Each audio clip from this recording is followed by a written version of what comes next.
Okay, I have a question for you. Do you love your body?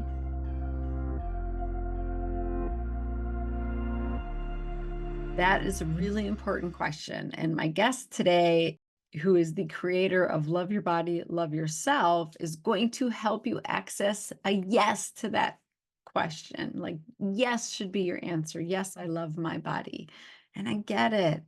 That might sound crazy or impossible. That's how I felt for a long, long, long, long time. But we are going to talk about this today. We're going to unpack how to friend yourself, how to change your relationship with yourself, because that is the key. If you're like, I can't lose weight, I can't heal, I can't do this, I can't do that. It might be that you have to change your relationship with yourself. So I'm really excited about this conversation. Let me just talk about my guest real quick. Her name is Marla Mervis-Hartmann. And after experiencing years of dysfunction in relation to food, exercise, and body confidence, she transformed her life through the radical act of self compassion and friending yourself. So, she has since used her experiences to help empower women as they choose appreciation for their bodies, honor themselves through nourishing lifestyle choices, and cultivate confidence along the way. Marla works at IPONO, which is an eating disorder recovery center, sharing her body love Reiki circles, and is known as leading body image expert and Reiki master at Journey Malibu, which is a and alcohol rehab center. She has been featured at TEDx Salinas. You got to check out her TEDx talk. It's so good. The link is in the show notes. But her dedication to women's studies has had several focuses, including sexual wellness, postpartum care, pelvic floor support, tantra and yoga instruction, massage therapy, and lifestyle coaching through Love Your Body, Love Yourself. It's so important. Marla's mission is to inspire women to feel good about themselves as they pursue the lives they desire. Currently, Marla lives in Maui with her husband Olaf, her son, and her son Aspen. She's a professional coach, speaker, facilitator, and living light Reiki master and instructor. So her book is coming out in the fall called Befriend Yourself, but we're going to talk about everything that's going on in that book, and she's got bonuses for you to get started now because I really want you to get into action. You know, a lot of times we're perfectionists. We want to think about stuff. We want to plan. We want to prepare. We want to research. Is this the right thing for me? Um, it's going to be uncomfortable. I'm going to have to change some stuff. And so we second guess and we talk ourselves out of a lot of things. And I want to encourage you, if something pulls at you, if something nudges you like, gosh, I really should try that. I really need to be doing that. Wow, that's really interesting. Let me check that out. I would encourage you to get into messy action. Action creates clarity. So it's really hard to get clarity with just researching and listening over and over and over until you're like blue in the face. You lose the desire, the momentum, the emotional spark that you have about something. So if something's tugging at you today, just go for it. Just try something new. If there's something in the back of your mind that is like, you know you're supposed to go to the gym, you know you wanted to go for that walk, or you know you wanted to open the Bible and find a new scripture that speaks to you, like whatever's nudging you and nagging at you, just go for it. Get into messy action and definitely listen to this entire episode because we're going to talk about like why are we gaining weight in perimenopause? The why is so important. Weight gain is a symptom of something deeper going on. And we're going to talk about how you can figure that out. How do you even unpack your why? Where does that come from? What does that look like? And then what are the tools to tackle that, to overcome that, and to shift things so that you can finally release the weight? Marla and I are on the same page with a lot of this stuff. So I'm really excited for this conversation. Let's dive in. And then let me know what you thought. I want to hear your feedback. I'm here to serve you. So I want to hear what you have to say about all of this, right? And can I just give a public thank you to Crazy Aunt Jamie? That's what she calls herself on Apple Podcasts. She left me a 5-star review. I'm so appreciative because women need to know when they are looking for someone to trust with their information that they're listening to, they're reading your reviews. So thank you, Crazy Aunt Jamie. I'm not calling her crazy. That's what she calls herself. But she said, Dr. Tabitha is phenomenal. I only recently discovered Dr. Tabitha, but I can't even begin to explain how truly grateful I am for the information she provides, the detailed explanations, the personal history. All of her efforts are genuinely helpful, impactful, and yes, life-changing! Exclamation point. Oh my gosh, that fills my heart. I love hearing that. Thank you, thank you, thank you. That is why I'm doing this, right? And when women read that review, they're going to be like, yes, sign me up. I want that too.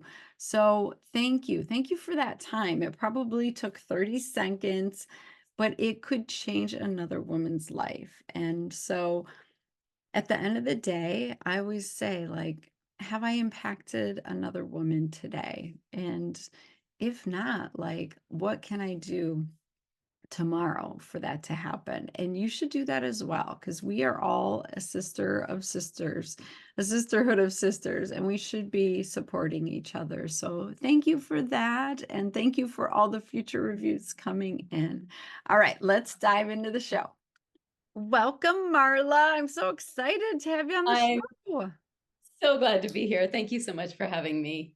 Oh my goodness. Okay. So as soon as I heard you the first time on your TED Talk, I was like, this woman is speaking my language. Oh my goodness. Let me see what else she's got going on. And I just love everything you're doing because you're getting to the why of why we want to lose weight, why we want to feel good in our body and look a certain way. And I just resonate with so much of what you talk about. So I'm really excited to have you here. Yes, I always say, unfortunately, my story is not unique.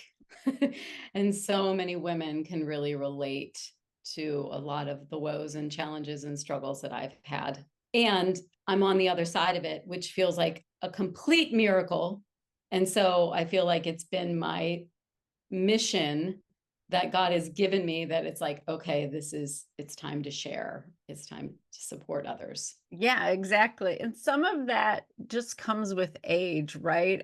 I know that like as soon as we get into our 40s, we just stop caring so much. But there is that little lingering like concern and worry and comparison. So I would love for you to talk about that. Is that kind of like where all of this comes from for you, is just not worrying anymore? Well, I think you're right when you said that there's that lingering thing. I think as we get older, we get wiser.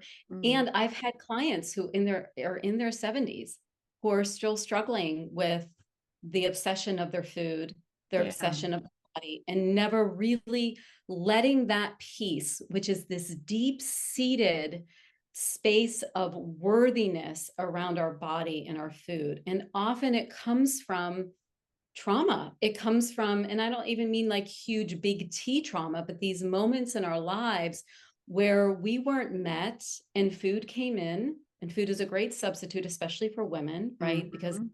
it's legal. Or we were told something as a child about our body, whether it was good or it was bad. I had a lot of attention on my body as a child. And so it wasn't negative, it was positive. But then I got this idea that my body was supposed to always be that way. Yeah. So it's these lingering things is our identity. And as we get older, we do get wiser, but then we have that experience, right? Going through perimenopause and like, who am I and what is this body and what is going on? So a lot of those younger, even like teenage year stuff starts to bubble back up.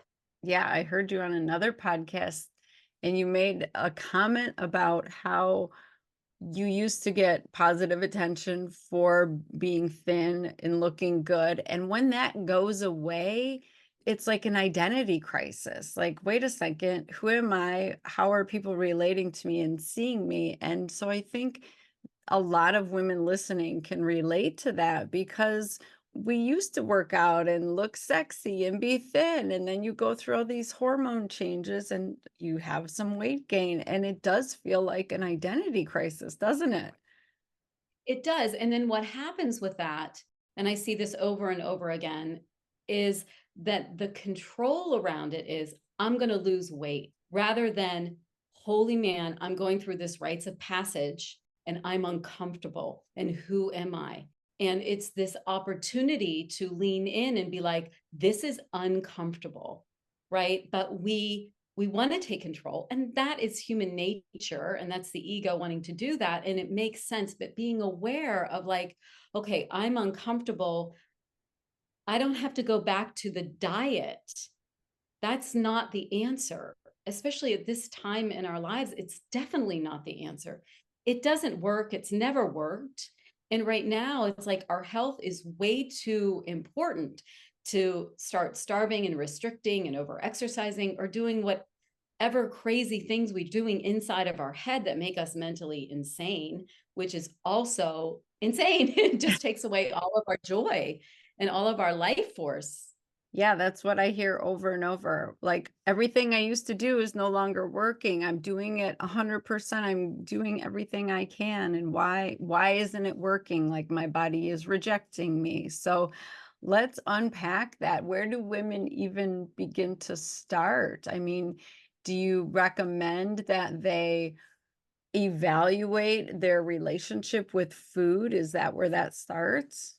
Well, I think in one way, if we look at it from, I've been doing that story, right? I've been doing all these things and they're not working. And we look at that from, okay, this is a bad thing, rather than, oh, I get to experience my body, and I get to have a whole new relationship with my body.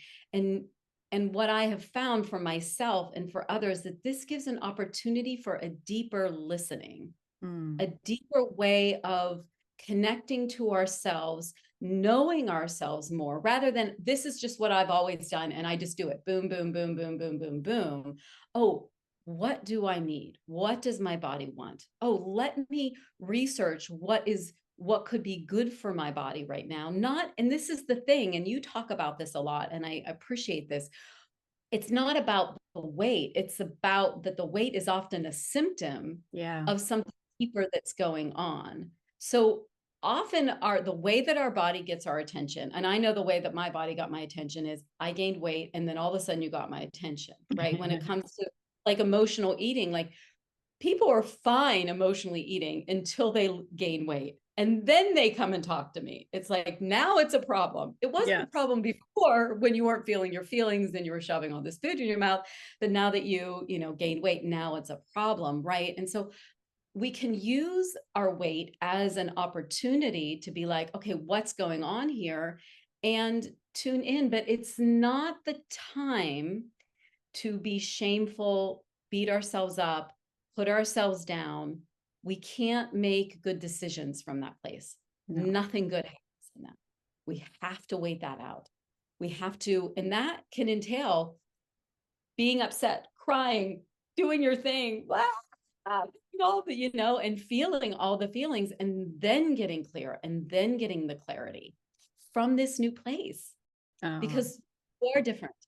Yeah, exactly. I resonate with that so much, and it wasn't until I actually started listening to what was happening in my mind. I during COVID started doing 10% Happier app with Dan Harris and Joseph Goldstein, and just realizing all the chatter going on in my brain and all the things I was saying to myself, I was like, wow, you're really mean to yourself. Like, you would never say this to not even your enemy, let alone your friend, but this is how you talk to yourself. And the more talked to women about it, I realized we're all talking to ourselves like in such a mean, straight up way. And we don't realize it because it's so subconscious, and most of us don't have it at the forefront. But if you can get it there, then you can start changing that conversation and that narrative, and it can be so powerful, right? And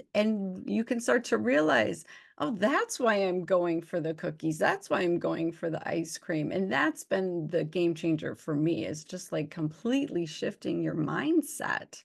Yes, I mean, I just get so lit up when you were saying that. So you had an episode, your celebration episode 200, where you talk about that, about the mindset and how important it is to really talk to yourself and how you want your health to be, right? Speaking from this space of positivity. And I would say that if you were to ask me what's the number one thing you can do to have a healthier relationship with your body and food, it would be to notice how you're talking to yourself. So if you're listening to this, I want you to really hear this from me and for Dr. Tabitha, that you need to stop being so mean to yourself. Stop talking to yourself so negatively. And it's not easy. It's literally a muscle, and you need to retrain yourself, and you need to start being aware that you're even doing it. That's the first thing. Like, oh, I just said that. Oh, I just said that. Oh, every time I look in the mirror when I wake up in the morning, I go, ooh. Or every time I'm around that friend, I start to get fidgety and uncomfortable in my body. Right. So it's being aware of when you're literally setting yourself up to put yourself down, Mm, and then begin to change that narrative. And women come together and they start bitching about themselves. mhm. That's what they do. It's like bonding over bitching. And it's not helpful. So really invite you, if you're in that scenario with other friends, to keep your mouth shut. Don't Yeah. say anything negative about yourself, right? Well, and Just find women or talk to your friends and make a pact. Like, we're going to call each other out. I have a group of girlfriends where we just call each other out, like, oh, you're doing that again? Yeah, you need to stop that. None of that is true. Like, is that really true? No, it's not. You can have your pity party, but you need to get over it, because I'm not in agreement with anything you're saying right now. You're not fat, you're not ugly, you're not, incapable, like, and that's been a game changer for me. Just having that accountability, having girlfriends, we have a text thread, and like one of us will start bitching because that's what you do, right? I mean, it feels good to like release that, but you need somebody to stop it and say, enough is enough. None of that is actually true. What is true? And let's move forward from there, right?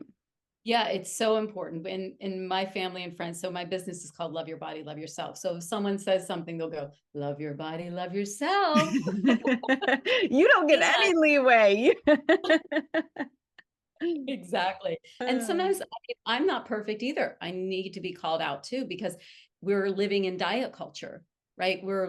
It's all around us. It is just in our psyches. It's what we were brought up in. It's just here, right? So it's not to put ourselves down for putting ourselves down. It's to bring ourselves up. And one of the things that is so important is, if you notice a friend is doing this all the time, is to even lean in a little bit more and be like, what's going on? Yeah, Are absolutely. you okay?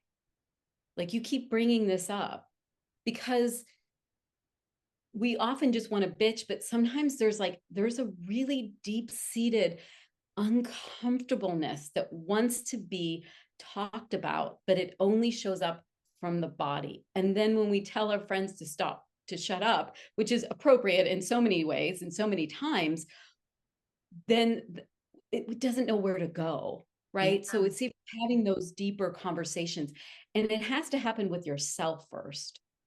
And it has to matter, because so many people are feeling this low grade, they think is low grade discomfort in their body, or upset about their body and talking mean to themselves. And so many people are experiencing that. Many people don't realize that they can feel better, and the impact that will actually make in their lives, in their health, in their relationships. and how they see the world. When they have a better relationship with their body and they have more freedom and they feel more peace with their food, it changes. It's a game changer, changes Yeah. everything. Yeah, absolutely. And let's talk about this a little more because it's really important. You mentioned like it's often something deeper going on, and luckily with my girlfriends, we know what those struggles are, but it was through those conversations of like, hey, what really is happening? And would you agree that a lot of times women don't even know what's wrong with them at that deeper level? They're just like stuck in this pattern of complaining.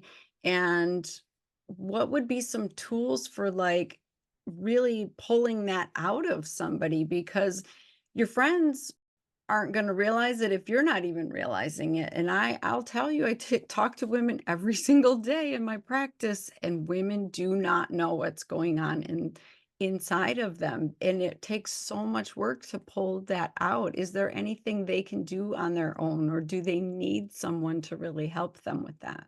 Well, I think it's a little bit of both. I think it is the awareness that I'm uncomfortable. Yeah. And if I'm uncomfortable all the time, that's maybe normal. It may be normalized, but it isn't mean that it's right. Yes. So when we have that discomfort, when we have that anxiety, when we have that upset, to really look at it and allow ourselves to, the way you would a friend, right? So I just wrote a book called Befriend Yourself, and it's all about becoming your own best friend around food and body and all this. And it's like, if you had a friend who was walking around agitated, being mean to herself, emotionally eating or being concerned or running around doing all those things, you would say, hey, you okay? Yeah. Right? So it's even in that, it's like, okay, am I okay? Am I really okay? And then what will happen is that first layer will say, well, I will be okay. I will be okay when I get my weight down, or I will be okay when this is okay. Da, da, da, da, da, da. And so it ends up being very conditional when this happens. And so I want you to hear this so that you understand the next time you're in this space. If you go, well, when this gets fixed, then I will be better. Because Yeah. that's what I, when my weight is under control, when my food is perfect, then I will be okay. And it doesn't, it's the same agitation that goes underneath everything. Right, because you hit that weight, right? You hit your goal weight and you realize, "I am not happy." And women are striving to something that isn't actually what brings them joy, right? Because then they hit the goal weight and now they're afraid they're going to lose it. And Yeah, then so they're still in the fear, right? yeah. So there's that inner agitation. And I find that we really need to have, we have to have tools. We have to have tools. We have to have spiritual tools, and we have to have tools to calm us down. We have to have things that we do. And I hate to even say self-care because it sounds so, but it is, it's the caring of self. And I'm such a self-care junkie. I have so many breath things and meditation things and all, I'm a Reiki master. So I'm always like finding ways to calm myself down, come back to myself. And that's not easy when we're first starting, because sometimes we've gone so far away from ourselves, we don't even know who we are. Mhm. And that can feel like, oh, if I even touch that that mind, it's going to blow up, right? Right, If I even I've had people say, if I even allow myself to cry, I'm never going to stop. right, because we packed it away so good, like, you don't dare open that suitcase, right? It's just, Right. ooh, And that's when we may need someone, yeah, right? yeah. That's when we may need someone. And I just want to say that sometimes those things that are so packed in are just like a really good cry, and then you feel so much better, right? Mhm. It's like trusting ourselves and knowing that there is support around you. If you're listening to this podcast, I mean, here's two women, we're here, right? And so there's people around you that can help and support you.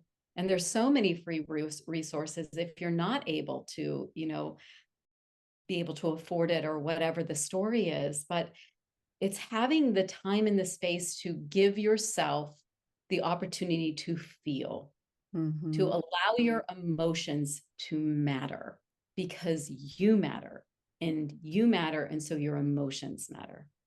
And if Ooh. those have the right space to be, then you don't have to shove a donut in your mouth.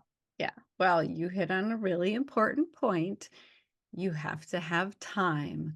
I think so many women, our MO is to be busy. It makes us feel like we're accomplishing something or we're important or, that's what we're supposed to be doing. That's the badge of honor everybody's wearing now is I'm so busy. Like, how are you? I don't know, I'm so busy. I can't even think. That's the response, and that is just a distraction. Like I say, busyness is a distraction from the enemy. It's you avoiding what you're supposed to be doing, that inner work, that resting, that getting still, that calmness, and like reconnecting with God and being like, what is happening right now? So I I couldn't agree more. We have to have the time, put that in. That to me is what self-care looks like, like the manis and the pedis and the massage, those are great. But if you're not sitting still with your mind and actually saying, "How are you? What's going on? Why are you acting this way? What's up?" And being that friend, I love this concept of your book so much. Like, if you're not being a friend to yourself, you're really not going to get anywhere. You're going to stay stuck in the mud, right? Yeah. And if we're running, I was running my whole life. And then I don't know, a few years ago, I crashed and burned so hard. So I don't think that our bodies always win. Yeah. If you're running away from yourself, your body out of self-preservation, your soul out of the love for you will say enough is enough, right? And you probably hear this all the time. I'm so tired. I'm so tired. Why did I'm getting the sleep, but I'm still so tired. And it's like, but did you run and then you got the 8 hours? Or did you actually pause to be with yourself, your best friend, this being right here? Like you Mm. said, tune in. And yes, it's time, but I find that I will find time to cry. I will cry in the car. I will cry in the shower. I have normalized that in my family where, I'm in the car with my son the other day and I'm just like, oh, I just really need to cry. And he's like, is everything okay? I'm like, I'm just overwhelmed. So if I cry, I'll just get it all out and then I'll feel better. And he's like, oh, okay. And I'm like, whoa. And it's gone. And I felt better. Yes, instead of trying to stuff them down and not feel them, absolutely. I think it's so important, just the idea of getting in tune with yourself as a best friend, listening and doing all of those things, but getting the tools, like you're saying. So, is that what your book is basically focused on? Is like, here's how we're gonna get you from, you know, here to here? Well, it's such an interesting thing, and I know you know this as a doctor, is that is healing isn't linear, right? So there are these moments where we feel really good and we feel like we got it and we're there and we made it and I feel good about myself and I'm got it. And then all of a sudden I'm having binge thoughts and I'm back into the emotional eating, right? And then what I've noticed for myself, and this is how I really set up the book from this place of like, it's not from here to here. We have to allow ourselves to go through these processes. So I would feel good for a certain amount of time and feel like I was in the flow. And then all of a sudden I would crash and burn for a while and feel really bad about my body. And what I noticed is that the times that I was feeling bad about myself kept getting smaller and smaller. So that I was then be able to realize the little red flags, which I call the pink flags. So it's for me, it's that mean girl in my head that's saying, you look gross and oh, look at her and you're not her, right? It's like boing, boing, ding, ding, ding, ding, ding, ding. Slow down. What's going on? What's happening here? Slow down, be with that. What am I upset about? And when I attend to that, then I'm not a week from now planning my next diet or emotionally eating or whatever it is. So I've noticed that it's not that we want to think that we are just, the food is just going to be perfect once we get it. It's that when the food isn't perfect, when we have a situation, and I've had many of these moments where it's like, okay, I went to a party, I overate, I have a choice, and I could feel the choice, right? Sometimes we don't have the choice. Do I go into shame or do I go into compassion for myself? Oh, here we are again right now. Gosh, we're in the same place. Oh, but it's different. It's different because we're aware and we did do those things to take care of ourselves, and but we're still here and we still overate. Okay, what are we going to do? Well, I know what we're not going to do. We're not going to starve ourselves and do all the things we used to do, right? So that brings us back into the momentum of freedom and peace again. And Yeah. so it's not about being perfect. It's about being, because normal, this is what I found. People who are normal with food, they still eat. Maybe they overeat, but they don't make it about their worth. They're Yes. just like, well, that was, ugh, I feel awful. That was awful. I don't want to do that again. And then they kind of move on. But for me, it was like, I am awful. I'm disgusting. How could I do that? Right. But those are the things to mind and look at, okay, wow, all these mean things I'm saying to myself.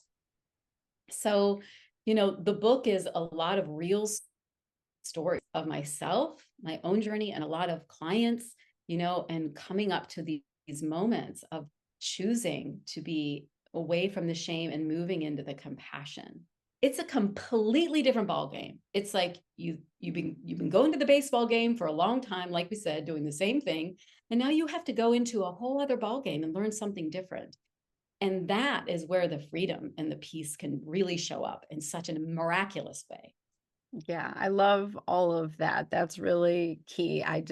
Ladies, if you're hearing this, it is not linear. It's not like a switch that you just turn on and off. Women are always looking for that quick fix or that quick answer and solution. And we've even ingrained it into women that that's how menopause is. It's like you just go from normal periods and then you're done and you're in menopause. And perimenopause is this time of transition, and you have to start to understand this because you are going to have down days. Your hormones are doing a lot of crazy things and they're not cycling perfectly anymore. And so I find myself feeling amazing for a couple weeks, and then all of a sudden I'm like depressed. But now that I know that it's only going to be 2 days and I like have that awareness, like you said, you start having those different conversations with yourself and navigating your way out of it and giving yourself grace and compassion. Like I found myself wanting a Snickers bar yesterday after a whirlwind of 24 hours taking my son on a trip and like all things going wrong. And then I remembered, like, oh, this is the time that my hormones are shifting anyway. Eat the candy bar and don't feel bad about it and move on. Like, don't, don't beat yourself up. But it takes getting to know yourself in this new way, in this new time and life to figure all that out, right? And what I also heard you say, and is so important, is the acceptance, right? The acceptance. And that can be scary Right. because it can feel like if I accept my body the way it is, then it's never going to change. Oh my gosh. Yes, let's talk about that, please. I mean, that was my way of dieting. Right. I never would let myself accept myself. If I let myself accept myself, I would get into a fear. It was like fear went up my spine. It was like, you are not allowed to accept yourself. If you accept yourself, then you're going to start eating and you're going to gain all this weight and then you're not going to Mhm. be loved. Right. So it was Right. like, oh, so I used non acceptance as a bit of a whip. And so this is where it's non-linear. This is where it's cyclical. It's like we have to try acceptance on. It's a muscle. Okay, for today, I accept this is how my body is for right now. For today, I feel a little bit depressed, or for today, I feel a little bit uncomfortable in my body? Can I accept that that's true? Right? It doesn't mean that now you're accepting it and then you're just going to like let it all go. Right. I would say that was pivotal for me. I had to accept that my body had limitations. It wasn't in the best shape. It didn't look the way I wanted it to look, and it didn't feel the way I wanted it to feel. And it was getting progressively worse, and I didn't know how to change that. And once I started accepting that, then I was able to look for new ways to change and grow. And I started thinking of it as evolving. And instead of like trying to heal a body I hated and change a body I hated, that just left me miserable and frustrated every single time. So as soon as I was like, I love you as a size 8, but we're still going to show up every day and work out, even when we feel uncomfortable how our body looks, that's when my body started changing. And now I'm consistently pretty much the same because I just show up and I love myself. It's been the game changer. Yes, you spoke to this, and I want to spell it out for everyone. She was loving herself, even though she may not have been liking it. Yeah, So we can not like our body, and we can still show up with love and respect. We can have both. I don't like what it looks like. I don't like how it shows up. I don't like the fact that I didn't sleep very well last night and I'm jet lagged, right? I don't like that, right? I still stayed in bed later today because I love my body and I didn't make myself get up and do all the things. I didn't like it, but I love myself. I respect myself. I respect my body. So knowing that you can have both, well, right? You can yeah, and accept. I heard you talk about this, like, it's like having a spouse. You don't always like your spouse, like, you might be not getting along, but you still love them, and you still are gonna show up and meet their needs and do that as a loving partner because you love them, and you'll figure out the like stuff because there's some stuff to work through, but that doesn't mean you're like, "I give up," "We're not going to the gym anymore, we're not eating right anymore," like, "I give up." Big difference. It's a very big difference. And that's where we have to realize that we're in relationship with ourselves. We're in I an love that. intimate, we're in an intimate relationship with ourselves. And our pleasure matters. Us feeling good matters. And we have the control, I'll use that word. We have the control to create as much joy and pleasure as we allow through acceptance, through slowing down, through allowing, right? And through being with ourselves and allowing that. Absolutely. Yeah, and I always bring it back to God because that's my jam. I just think if you invite God into that relationship that you're having with yourself, like, you can do anything. You can shift your body and create the life and feel amazing, and I have found so much joy and peace with myself that I never thought I would have. Like, if you would have asked me 10 or 15 years ago, I would have thought you were crazy. And I'm just at so much peace now. Like, it's incredible. So I love all the work you're doing, and I'm so excited for your book. I can't wait. But okay, so the book comes out in October, right? But you have stuff for women to like get into action right now. So please tell them Right. because I know they're hungry for this. Yes. Okay. So my book, Befriend Yourself, Finding Freedom with Food and Peace with Your Body. If you pre-order, I'm going to send you my course called Body Compassion Collective. So this is a self-guided course. And then you also will get exclusive access to my Befriend Yourself workshop that will happen towards the end of October. Oh, So awesome. I would love to have you, sign up to pre-order and get all those goodies and get yourself, going on this journey, right? And there is a Absolutely. lot of stuff about spirituality, and if that's something that you're leaning into a little bit, not knowing how, or you have a relationship with God and you have a spiritual practice, this book is infused with ways to bring that in, because some people don't really know how, or they're wanting to, or they already do have a relationship with God and they're like, well, how do I marry that? I put God over here, my body over here, my food over here. And it's like that marriage of those Mhm. can just, like you said, just like just blow your life up in the most amazing miracle ways, because we're not really in control.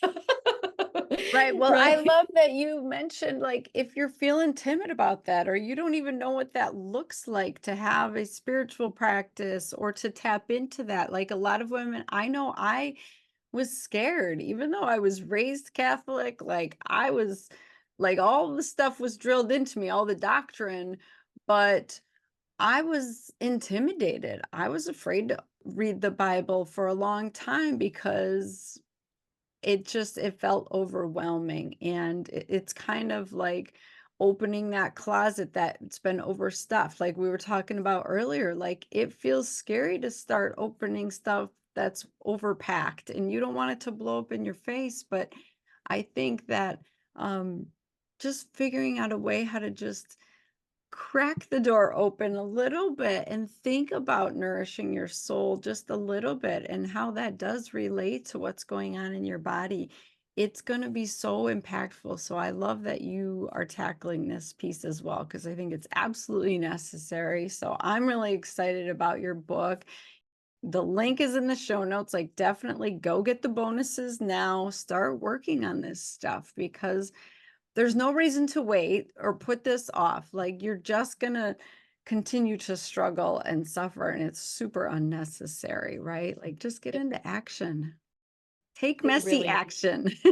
best action is the best action, right? Exactly. I love that. So we'll have your website on there, Love Your Body, Love Yourself. We'll have the link for the bonuses. It's so good. And absolutely watch Marla's TED Talk and just consume all her content, because I promise you, this is the solution to your weight loss issues, right? Because it's not really about your weight. So thank you for being such an amazing guest and so insightful. And I know there's somebody on here who was like, oh my gosh, I needed to hear that today. Oh, I hope so. Absolutely. Well, thank you. Thank you You're so much so for having me. fabulous. So Thank good you luck for on the having me. book. We'll have you back. Yes, that'd be great. Okay. I know you got some golden nuggets out of that one. I would say for me, it was, you don't have to like yourself today, but you need to love yourself and respect yourself. So start moving forward with that. Treat yourself the way you would treat your best friend or your spouse. Like, really love on yourself. Give yourself what you need. Ask yourself what's going on and how you can be more supportive of yourself. So that's going to start to shift things for you. And then let me know, how is that working out for you? And if you feel like you need, you know, a guide or professional help, especially if you're having a lot of physical symptoms. Often those things have manifested into physical problems that we need to take care of with functional medicine. So that's what we do at Her Higher Health.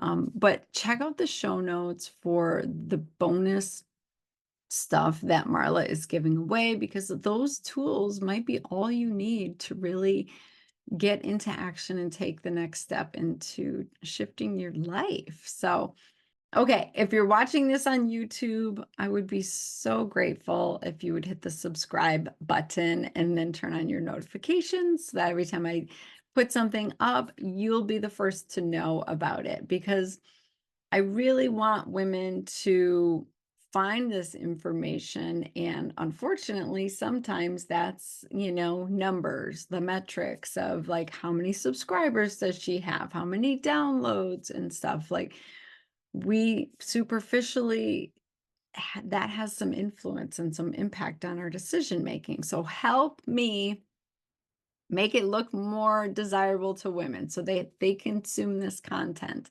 We need to consume more of this and lift each other up as sisters. So Hit the share button, send them a message with the link, do something nice for a fellow friend today or a stranger. Okay. So go out, have an amazing week. God's got you, and I'll see you here next time.